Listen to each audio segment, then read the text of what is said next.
Hi, and thank you for joining me once again for another Creepypasta tale. Tonight, we will be reading The Crossroads, written by Tim Sprague. As always, I will leave a link in the description. Now, today's story is going to be a lot shorter than my typical upload, but nonetheless, it is a good story, and I hope you all enjoy it as much as I did. Now, as always, sit back, relax, and get ready for a scare. In the middle of nowhere, under a sky of darkness filled with unrecognizable stars, there's a crossroads. Its roads are made of rocks and dirt, and walking along them fills the cold air with dust.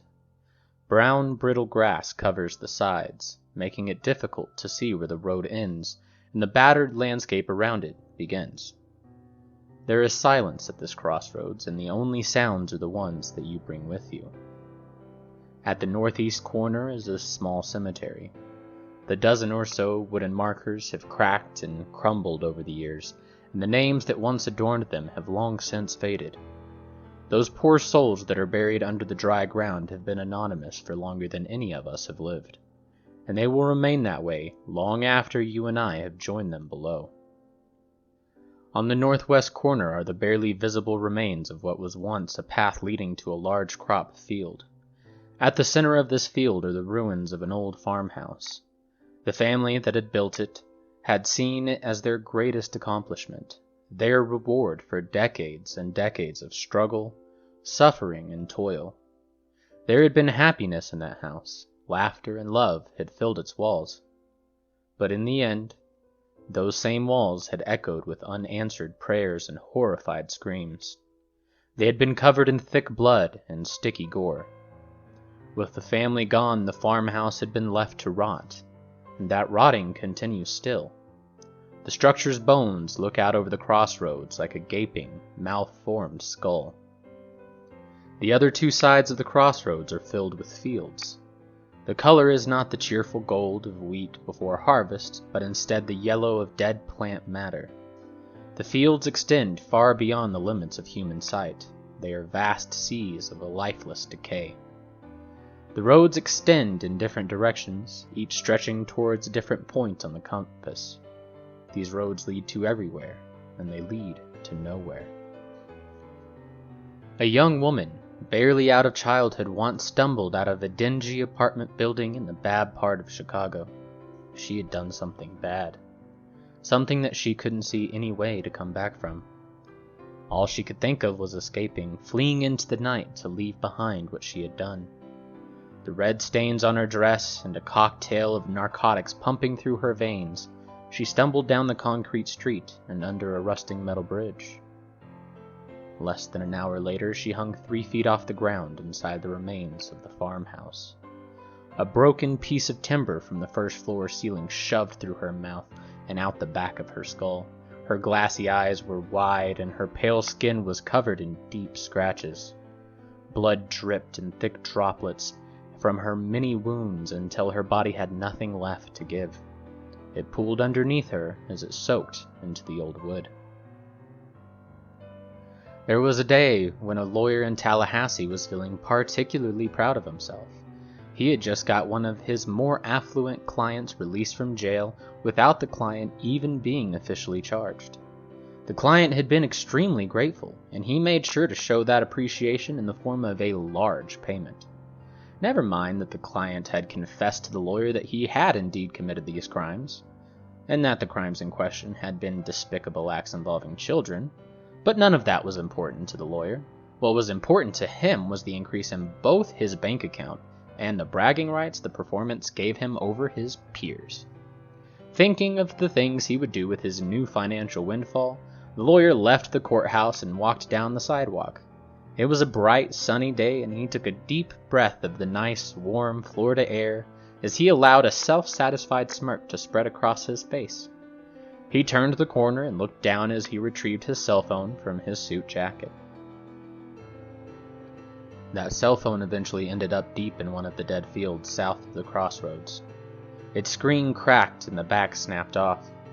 It was a long ways away from the lawyer, who laid face down in the middle of the path, leading away to the west. His body was twisted and broken, and pushed so far down into the ground that it nearly disappeared into the earth. His left arm was torn free and had been let off to one side. In his right hand he still clutched his briefcase, inside of which were the documents that he had just used to secure his client's freedom. Most recently, a man in a small suburb of Phoenix opened his home's front door and angrily stormed down the steps. His wife had just demanded that he leave and not come back. She had screamed at him that she was sick of his lies, sick of being humiliated as he constantly cheated on her, and plunged them further into debt with his frivolous spending. She had pointed to the swelling around her eye as she informed him that she would never allow him to hurt her or their 2 daughters ever again. That had been what she had insisted this eviction was about, but the man was certain that he knew better. It wasn't about him. He hadn't done anything wrong. Every time he raised a hand against her or the kids, it had been because they needed correcting. That was a husband and a father's job, right? And he bought whatever he wanted because he worked for almost half their income, damn it, and that meant it was his. The cheating? Well, it wasn't his fault that she didn't do it for him in bed anymore, was it? No, she was kicking him out so that she could have the house to herself. He was sure that she was cheating on him. He didn't have any evidence, but that's because she was careful. A husband knew when his wife wasn't being faithful, though, and he knew that was what was going on here. Plus, it would give her a chance to turn his own daughters against him. She was always trying to make him out to be the bad guy. But he wasn't going to let that happen. He would go down to the bar, have a few drinks, and then he'd come back. And when he did, he'd make sure that his cheating bitch of a wife wouldn't disrespect him anymore. He'd make sure that she didn't do anything ever again. He had just the thing in the garage too. He'd get those drinks, come back to the house, and dig that heavy iron pry bar out of his tool bench. He'd drive the respect right back into her, and when he was done, maybe he'd teach the girls to respect him too. But the man never reached the bar as planned. Instead, he spent countless days wandering through the lonely Crossroads, walking up and down until his legs ached and his feet bled. Each time he would leave the crossroads behind him, it would appear in front of him again, even though he was sure he had walked in a straight line. He tried leaving the roads going through the fields, but it had the same result. The farmhouse was empty and gave him no shelter from the cold air, and night never turned to day. Finally sick, dehydrated, and starving for no sense. Finally sick, dehydrated, and starving, with no sense of how long he had been trapped there, he laid down among the markers in the small graveyard and closed his eyes to rest. His breathing was labored, and he felt a burn in his lungs as he drifted off, and his eyes never opened again. I'm writing this while sitting at my desk in my study. It's one of the favorite places in the house, mostly because of the large window that looks out onto my backyard. I live a good distance away from any neighbors, and I'm far away from prying eyes or probing questions. It allows me to enjoy my time as I wish. Often that simply just means looking out of my study window and enjoying the view of all the beautiful pine trees I've planted over the years. I've arranged the rows of trees very neatly, with 6 trees per row and the oldest plantings furthest from the house. There are currently 3 full rows, and I'm actually working on filling in the 4th. I make sure that they're well taken care of and that they grow strong from a combination of clean water, rich soil, and of course, the human body buried beneath each of them. 1 body per tree is really all that you need. As the body breaks down, its nutrients become very potent fertilizer. But this morning, I awoke with the musty smell of decaying grass in my nostrils. My bedroom was cold despite the hot summer day outside, and when I swung my feet over the side of the bed and stood up, I felt dirt and stone crunch underneath them. Soon it'll be my turn to stand at the crossroads. This place that is so damned that has been exorcised from the natural world, and it has taken notice of my lovely trees, and it wants me to walk its roads and explore its ruins.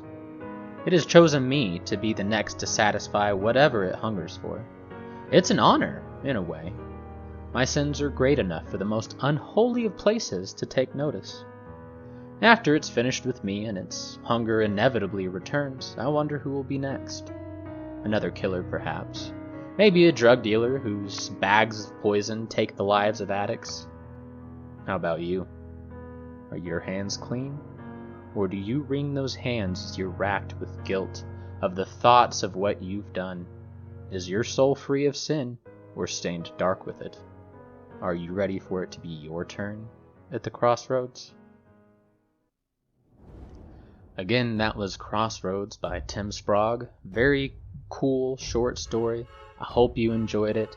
Please check out the link and maybe check out some of his other stories, because this one I think was very well written, very short, sweet, to the point, tells a nice story. Enjoyed it quite a bit. But for now, good night and goodbye. And I hope that you haven't been rinsing any blood off of your hands. Otherwise, you might find yourself standing alone in a cold, empty field next to an old farmhouse right by a crossroads.